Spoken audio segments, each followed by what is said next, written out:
Okay. The Tale of Peter Rabbit by Beatrix Potter.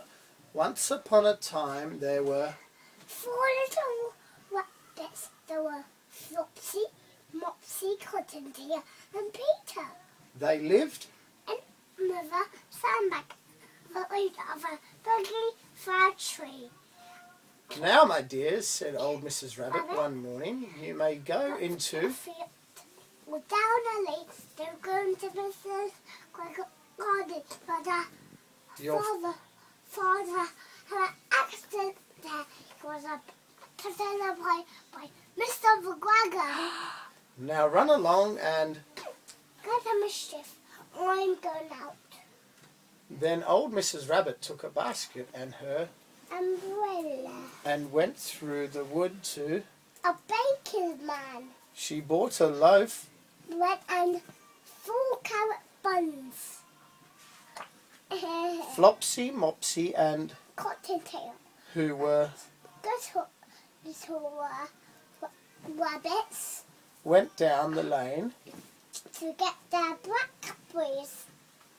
But Peter, who was very naughty, shrieked, Mr. McGregor Garden, and squeezed under. He was First he ate some radishes, some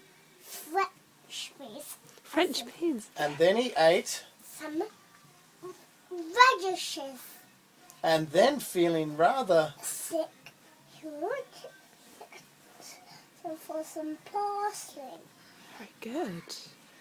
But around the end of the cucumber frame, whom should me meet? But Mr. McGregor. Mr. McGregor was on his knees, chopping out young cabbages, and he jumped up and ran after Peter, waving away, because stop the thief! Peter was most dreadfully frightened.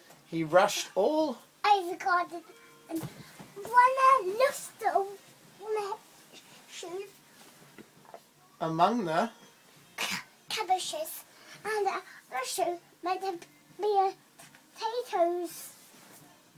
After losing them, he ran on all 4 legs and went faster, so that I think he might have got away altogether if he had not unfortunately run into... Caught by a large buttons on his jacket. It was a... Blue jacket with black buttons, quite new. Peter gave himself up for lost and shed potatoes. But his sobs were... Like little sparrows and flew and great excitement thinking to exert himself. Mr. McGregor came up with He's got hiccups. And the dog popped up